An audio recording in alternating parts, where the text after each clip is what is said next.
The 1957 Swedish film, The Seventh Seal, tells the story of a medieval knight who plays a game of chess with death.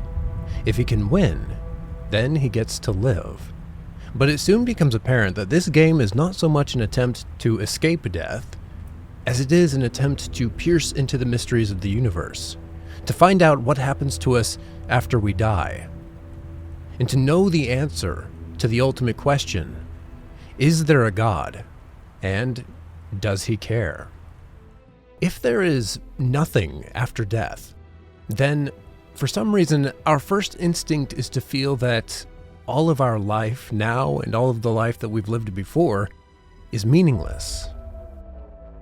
The significance of the present moment depends on the future, and if there is no life after death, that means that there is no God to hear us or care about us right now.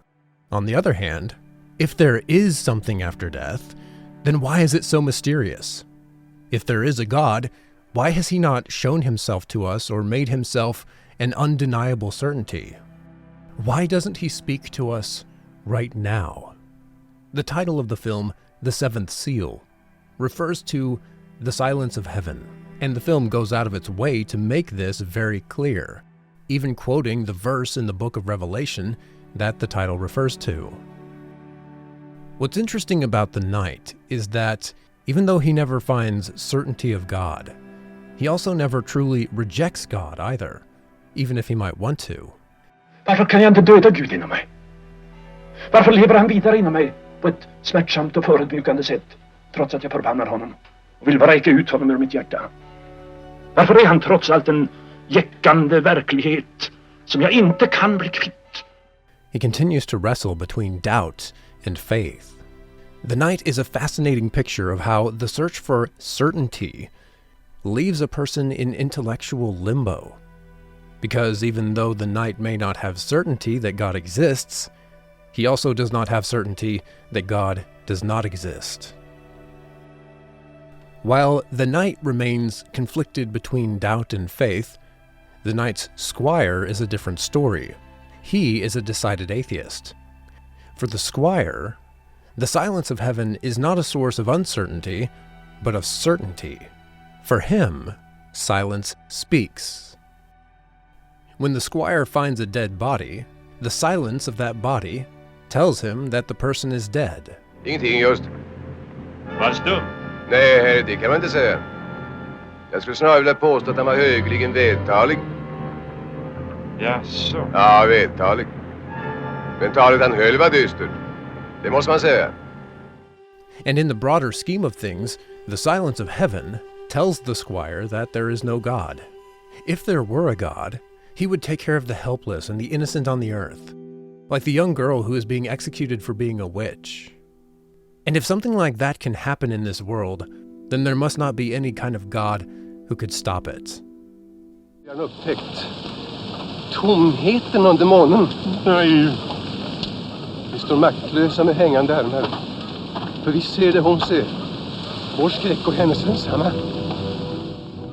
Yet, even if a person rejects God, the problem of death still remains. As the Knight says, if there is no God, then life is a senseless terror.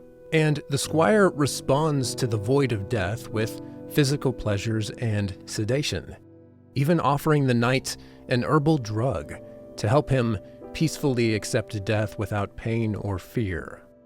The Squire's rejection of medieval religion makes him an oddly modern character. Det jävla undergångssnack. Ska vara född åt moderna människor. Fordrar de verkligen att vi ska ta dem på allvar? And this is something that a medieval squire would likely never say. And even if he were to criticize religion, the fact that he calls himself and the people around him modern people clues us into the fact that the Seventh Seal is not really about the Middle Ages, but is actually more of an allegory for the 20th century. The film's writer and director, Ingmar Bergman, said in an introduction to the film that it has been self-evident and profitable to give shape to the experiences of my childhood.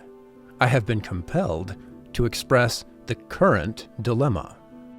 my beings laugh, weep, howl, fear, speak, answer, play, suffer, ask, and ask.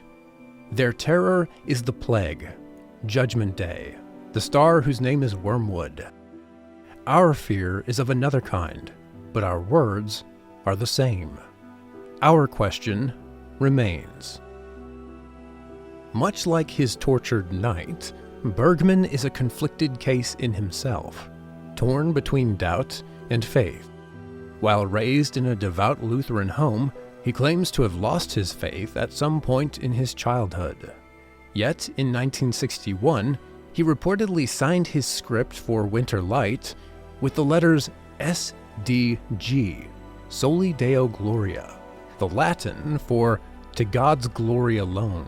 So, we have a director who, at periods in his life, denied the existence of God, yet at other times, in terms of his external behavior, acted as if God existed, and furthermore, like he wanted to glorify God.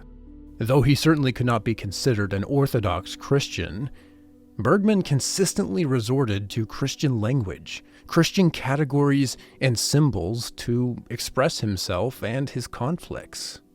In fact, the Seventh Seal is essentially an amalgam of symbols from Bergman's life. He explained how, as a child, he would sit in churches as his father preached, and like most children, not paying much attention to the sermon, his eyes wandered to the pictures and images around the church itself. Quote, "In a wood sat Death, playing chess with the Crusader. Clutching the branch of a tree was a naked man with staring eyes, while down below stood Death, sawing away to his heart's content. Across gentle hills, Death led the final dance towards the dark lands. But in the other arch, the Holy Virgin was walking in a rose garden, supporting the child's faltering steps. The medieval painters had portrayed all of this with great tenderness, skill, and joy. It moved me in a spontaneous and enticing way. And that world became as real to me as the everyday world with father, mother, and brothers and sisters." When we watch The Seventh Seal with this in mind, it seems like the film is almost a recreation of the architecture of that church that Bergman sat in as a child. It's like a single structure with all of these symbols which sometimes seem at odds with each other, but which nevertheless, in the church, find a unified harmony. But we can only find this harmony and come to terms with the symbols of death if we also study the symbols of life. Jag sa just till din hustru att du har en präktig son. Han kommer att göra dig glädje. Ja, han är fin. If the knight is used to represent intellectual investigation, and the squire represents modern atheism, then faith, religious experience, and religious epistemology are represented by the juggler.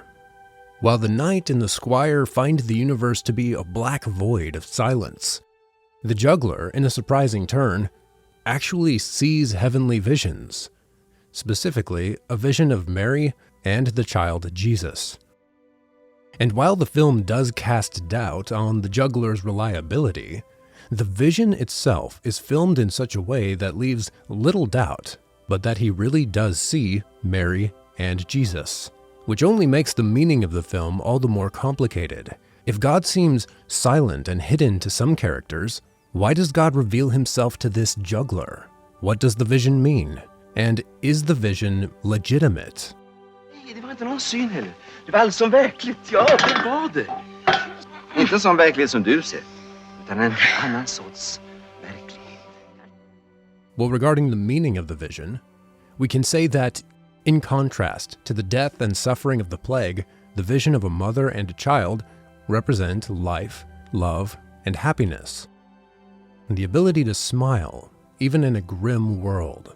And the fact that this is not just any mother and child, but Mary and Jesus, represents the second person of the Godhead, the Son of God, being willing to be born as a mortal human, even though he was also destined to die, which is the ultimate affirmation of life.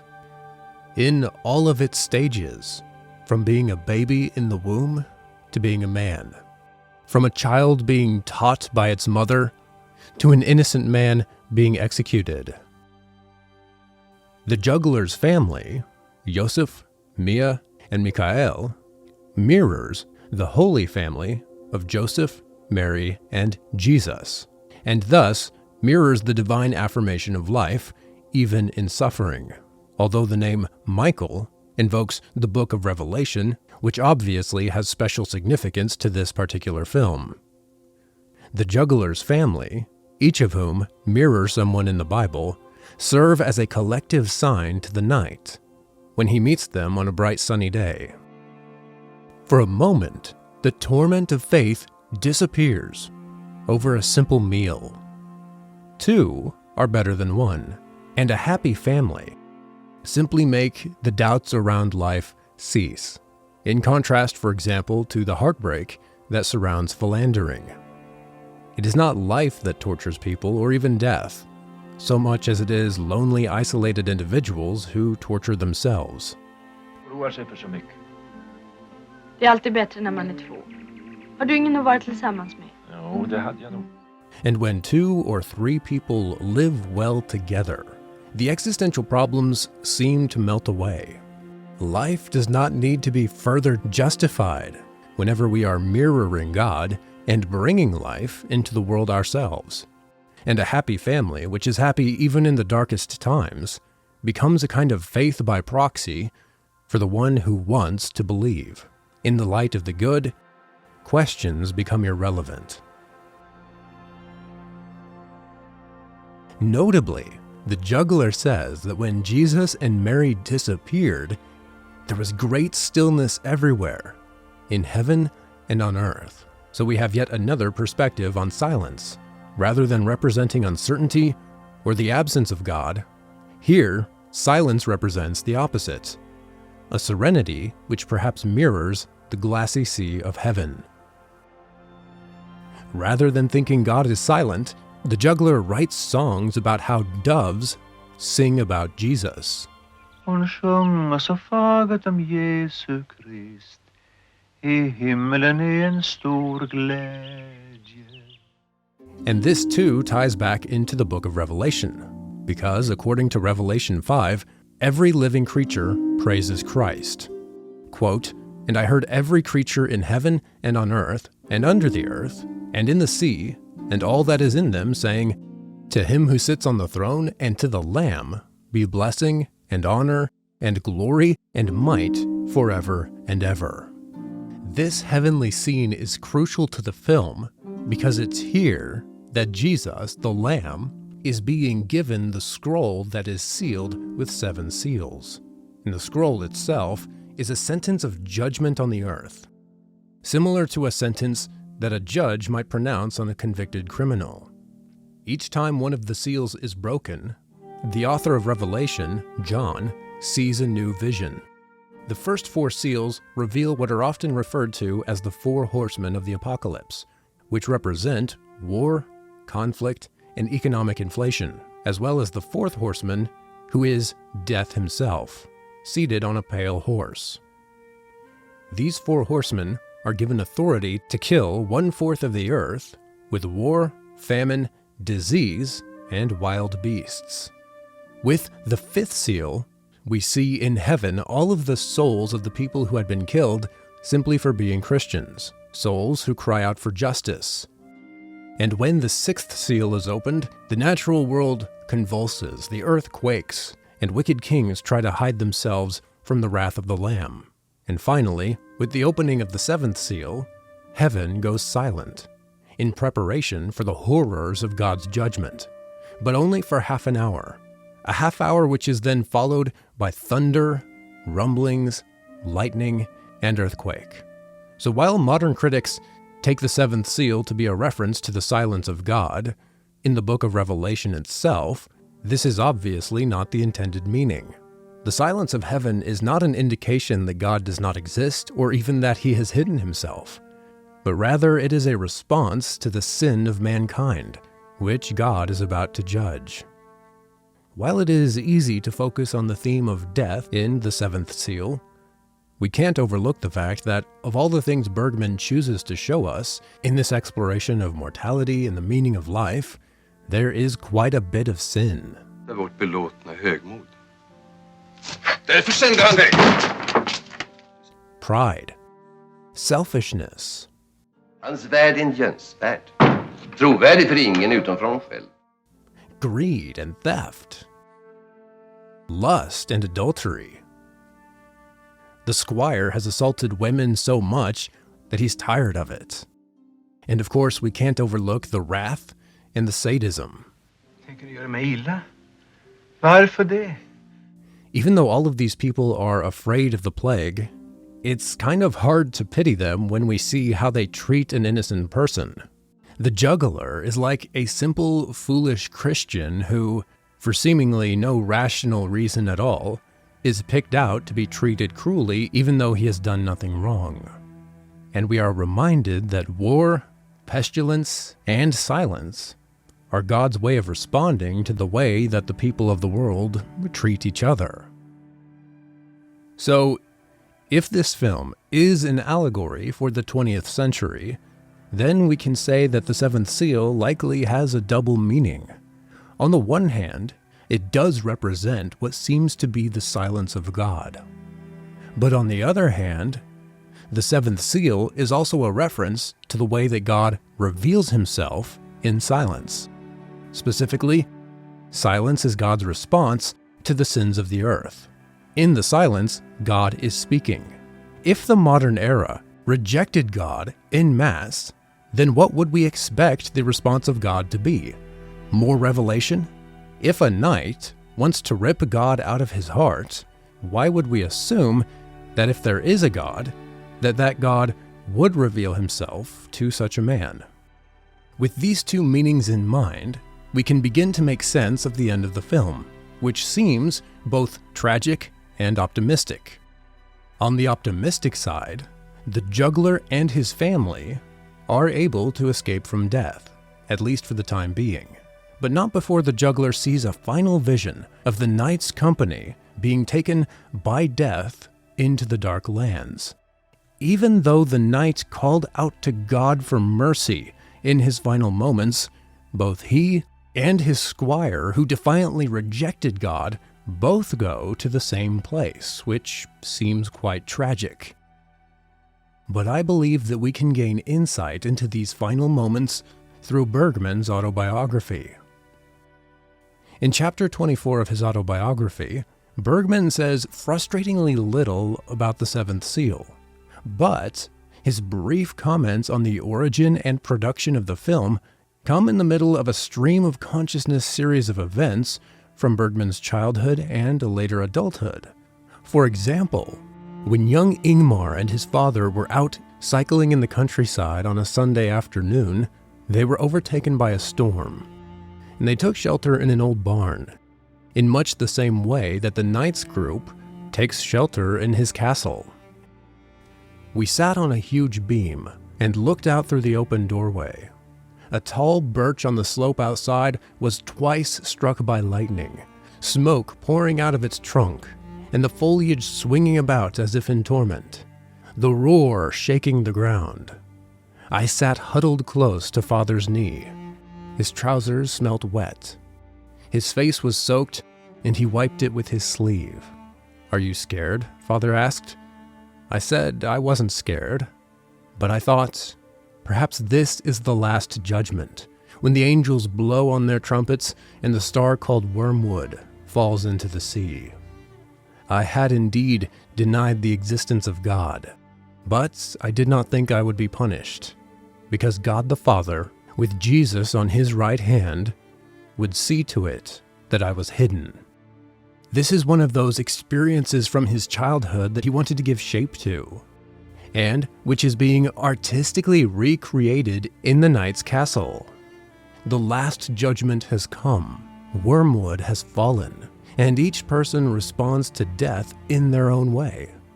Whether apologetic, defiant, desperate, but of all the responses, the response of the servant girl is the most bizarre.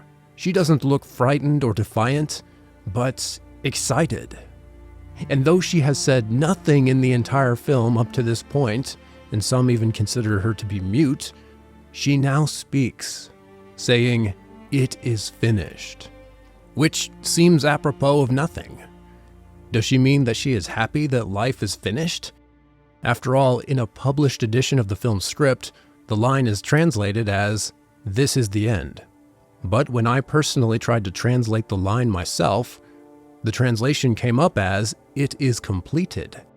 And honestly, both of these translations can be taken as an enthusiastic acceptance of death, as if life is not being cut short, but that life is completed. It has done what it was meant to do.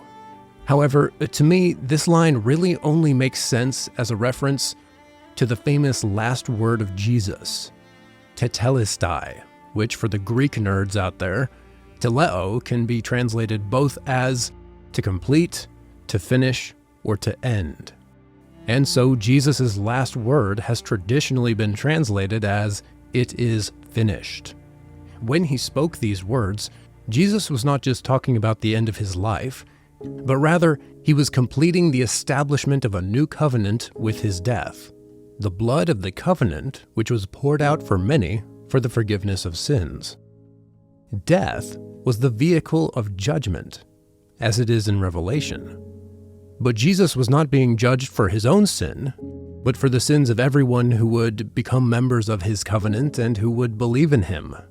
Thus, in the Christian story, death, which was the punishment for sin, also became the vehicle of salvation.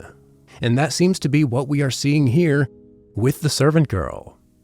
If you pay close attention in the juggler's last vision, you'll notice that he sees only 7 figures. One is Death himself, while the others are the smith and his wife Lisa, the knight, Raval, the squire, and Scott, the other actor. Neither the knight's wife, who silenced the skeptic, nor the servant girl are a part of Death's procession, which means that either the servant girl did not die, which seems unlikely since she too saw death, or she is not going to the same place as the others. Perhaps, as Bergman said in his autobiography, God the Father would ensure that she was hidden. It's funny, I think at the time I was searching too, and I was a great doubter when I was young at that time, and I remember we discussed, of course, religious matters very much between takes, and I remember at one time I said, well, this eternal life, I don't believe in this. We die and that's it. So, and he said, no, I promise you, you're wrong there. I said, you're wrong. No, I don't believe in that. You mean you will live somewhere after, you will go somewhere? Yes, he said, well, I don't believe. Well, I'll show you. When I'm gone, I'll tell you. I'll show you. So he will come back. Yeah. Okay. Well, I've heard from Bergman many times. You have? Well. No, in spirit. You've heard from his spirit. Yes, many times. Tell me about it. I can't. Bergman was very clear on his lifelong battle with faith and skepticism. But if Max von Sydow is to be trusted, then Bergman was not lost in a completely black void of doubt. He believed in something, in some kind of afterlife. And of all the responses to death in the Seventh Seal, it really seems like there are only 2 responses that are given legitimacy over all of the others. The juggler and the mute girl have better outcomes, suggesting that the way they relate to God and to life are more legitimate than doubt or intellectual investigation into the silent places of existence. They represent the good life and the good death, both of which are presided over by Christ.